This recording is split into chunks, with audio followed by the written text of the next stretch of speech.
Hello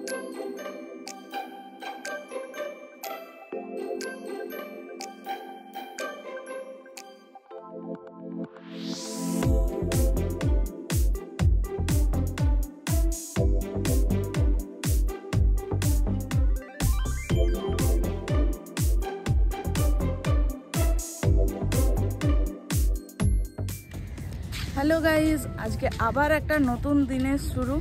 তো সকালেই স্নান টান সেরে বেরিয়ে পড়েছি একটু বিচে। তারপর এখানকার যে লোকাল স্পটগুলো আছে ওগুলো একটু ঘুরে নেব। আমাদের হোটেল আর বিচের মাঝখানে এই সাজানো গোছানো পার্কের মতো এরিয়াটি ছিল। ওই যে দেওয়াল দেখতে পাচ্ছেন, ওর ওপাশেই বিচ। এই বিচটার নাম হচ্ছে নীলাদ্রি বিচ।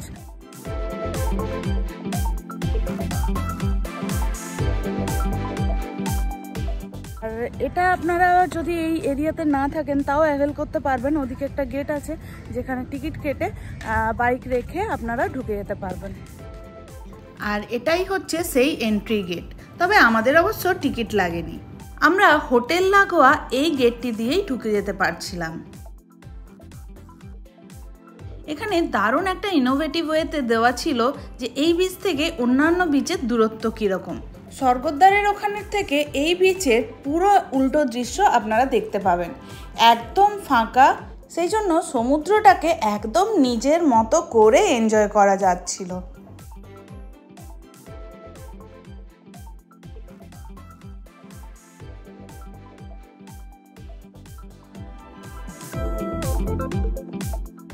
সকালটা বেশ কিছুক্ষণ সমুদ্রের ধারে কাটাবার পরে আমরা এবারে চললাম হোটেলে। এবার ব্রেকফাস্ট করে যাব লোকাল সাইট সিইংয়ের জন্য। আমরা রুমেই অর্ডার দিয়ে নিয়েছিলাম লুচি আর আলুর দম। আবারও একবার রেডি হয়ে বেরিয়ে পড়েছি। আর এবারে যাব জগন্নাথ দেবের মাসির বাড়ি, পিসির বাড়ি, মানে লোকাল যেগুলো দেখার আছে সেগুলো দেখতে।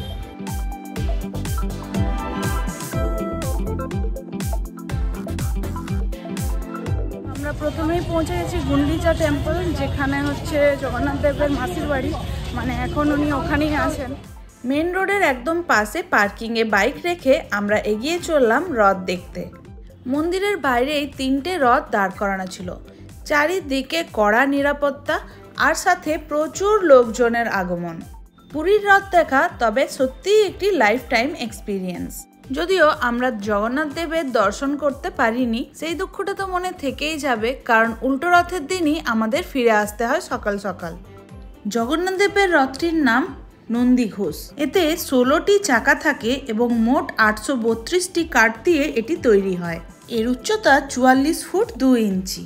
রথগুলো দেখতে দেখতে যেন চোখ জুড়িয়ে আসছিল। সাথে ছিল রথের মেলা। তবে ওখান থেকে বেরিয়ে এলাম, কারণ পুরীতে এসে লোকাল জায়গাগুলো ঘোরাই হয় না। এবারে যেহেতু বাইকটা সাথে আছে, তাহলে ভেবেই এসেছিলাম যে এবারে প্রত্যেকটা জায়গায় ঘুরে নেব। এই স্বর্গদ্বার বিচের কাছে এলেই পুরীর একটা আলাদা আনন্দ পাওয়া যায়। ভীষণ ভীষণ জমজমাট একটি বিচ। বিভিন্ন ধরনের জামা কাপড়, খাজা গজা, ছানাপোড়া, এর সাথেও আরও কত কি। সাথে এখানে সারি দিয়ে বিচের পাশে এত হোটেল আছে, বিভিন্ন বাজেটে এখানে রুম পাওয়া যায়। তবে আমরা এখন সোজা এগিয়ে চললাম লাইট হাউসের দিকে। কিন্তু ওখানে গিয়ে জানতে পারলাম ভিজিটিং আওয়ার্স বিকেল 4টে থেকে 5টা। আন্দামানে প্রথমবার লাইট হাউসের ওপর থেকে ভিউটা দেখার পর আমরা যেখানেই লাইট হাউস দেখতে পাই মোটামুটি ওই ভিউটা আমরা এনজয় করার চেষ্টা করি। তবে আজকে নিচ থেকেই ফিরে যেতে হলো। এবারে চললাম শ্রী শ্রী ওমকারেশ্বর টেম্পল দেখতে।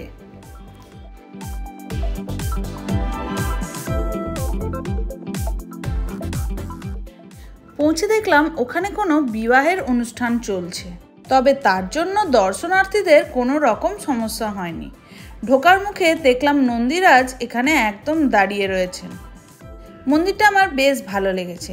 ভীষণ সুন্দর কারুকার্য করা, চারিদিক বেশ ছিমছাম। জায়গায় জায়গায় বিভিন্ন দেবদেবীর আরাধনা চলছে।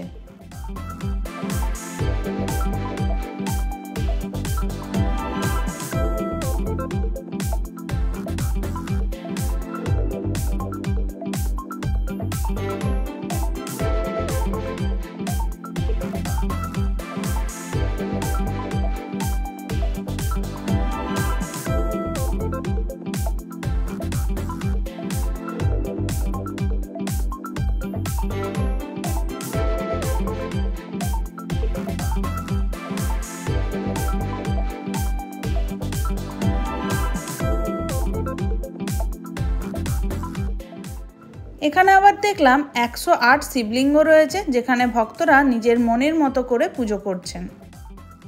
বেশ কিছুক্ষণ সময় কাটিয়ে বেরিয়ে এলাম আর চললাম গুপ্ত বৃন্দাবন দেখতে। পুরীর লোকাল প্লেসেস ভিজিট করার জন্য আপনারা টোটো, অটো এসব খুব সহজেই পেয়ে যাবেন।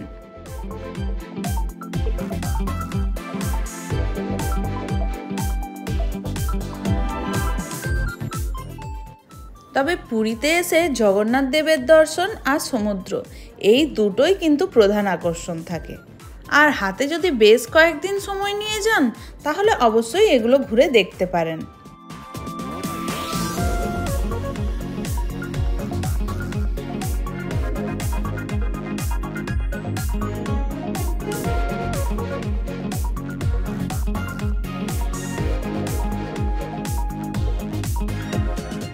এইসব ঘুরতে ঘুরতে বেশ খিদে পেয়ে যায়, তাই এবারে চললাম লাঞ্চ করতে। সমুদ্রের পাশের এই রাস্তাটা দিয়ে যেতে আমার বেস্ট লেগেছে। এখন আমরা ফিরছি আবার স্বর্গদ্বারের দিকে, কারণ ওখানে ভিক্টোরিয়া ক্লাব হোটেলে আমরা আজকে লাঞ্চটা করব। হঠাৎ করে পুরী এলে এই হোটেলে প্রায় রুম পাওয়া যায় না বললেই চলে, তবে এখানকার খাবার দাবার বেশ ভালো নাকি শুনেছিলাম, তাই জন্য এখানেই লাঞ্চটা করতে চলে এলাম। মেনু কার্ড ঘেঁটে দেখলাম প্রচুর অপশানস আছে। আপনারাও চাইলে ভিডিও পজ করে মেনু আর প্রাইসগুলো চেক করে নিতে পারেন। এত সব মেনু ঘেঁটে ফাইনালি আমরা অর্ডার দিলাম ফিশ ফ্রাই, বাসন্তী পোলাও আর মাটন কষা।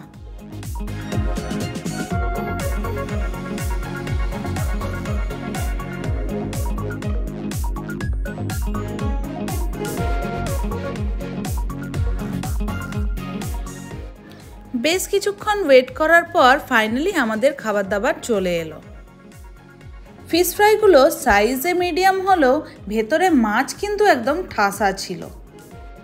সত্যি এখানে কোয়ালিটি নিয়ে কোনো কথা হবে না, আমরা প্রত্যেকটা ডিশেই বেশ স্যাটিসফাইড ছিলাম।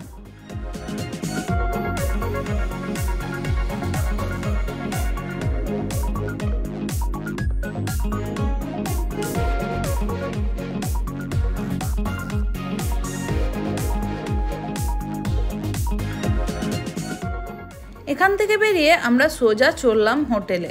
যা রোদ গরম ছিল আর পারা যাচ্ছিল না, ভাবলাম একটু রেস্ট নিয়ে আবার বিকেলে কোথাও ঘুরবো।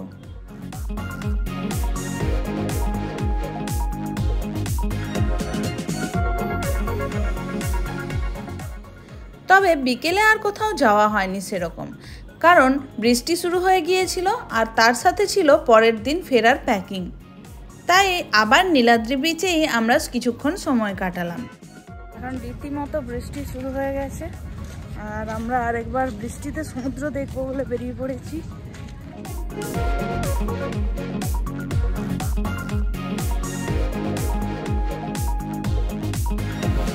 ভয়ঙ্কর সুন্দর। এই সময় এখানে দাঁড়িয়ে শুধু এই কথাটাই মনে হচ্ছিল, আকাশে কালো মেঘ আর সাথে সমুদ্রের গর্জন। কোথাও যেন একটা ভয় আর ভালো লাগা একসাথে কাজ করছিল।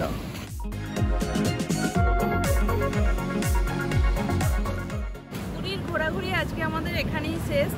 তো বর্ষার যে সমুদ্রের রূপ কি অপূর্ব হয় সেটা আজকে দেখলাম। আমার ভিডিওটা যদি ভালো লেগে থাকে তাহলে লাইক করবেন, কমেন্ট করবেন আর বন্ধুদের সাথে শেয়ার করে দেবেন।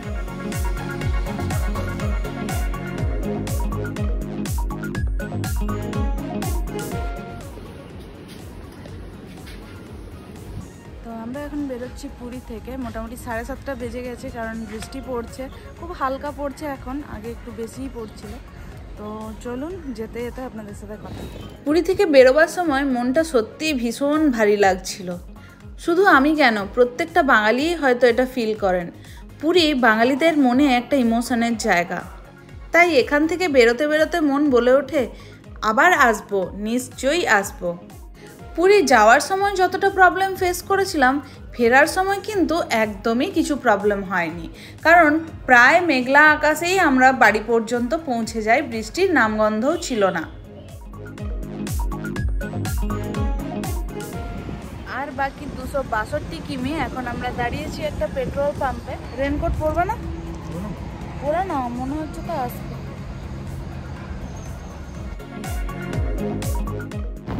এখন জাস্ট ওয়েস্ট বেঙ্গলে ঢুকেছি, এখনও বেলদা পৌঁছয়নি। তার মাঝেই একটা জায়গায় লাঞ্চ করবো বলে দাঁড়িয়েছি, এই যে পিছনে দেখতে পাচ্ছেন। আর এখানে আমরা দুটো কাতলা থালি অর্ডার করেছি। তাহলে চলুন খাওয়া দাওয়া করি, তারপরে দেখা যাক। এখন মেয়ে চলে এসেছে, এই যে এটা কাতলা, ডাল, আলু ভাজা, ছেঁচড়া।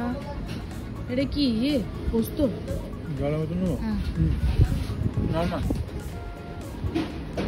কেমন টেস্ট? ঠিকঠাক। বাস আমাদের লাঞ্চ কমপ্লিট, বেশ একটা শান্তির খাওয়া দাওয়া হলো। এবারে একদম বাড়িতে গিয়ে দাঁড়াবো তো। চলো তাহলে টাটা। আমাদের পুরী ট্রিপের ভিডিওগুলো আপনাদের কেমন লাগলো আমাকে অবশ্যই কমেন্ট করে জানাবেন। যদি আগের এপিসোডগুলো না দেখে থাকেন তাহলে ডেসক্রিপশন বক্সে দেওয়া লিঙ্কে ক্লিক করে ঝটপট দেখে নিন। আজকের মতো এতটাই, দেখা হচ্ছে আবার পরে অন্য কোনো ভিডিওতে। টাটা।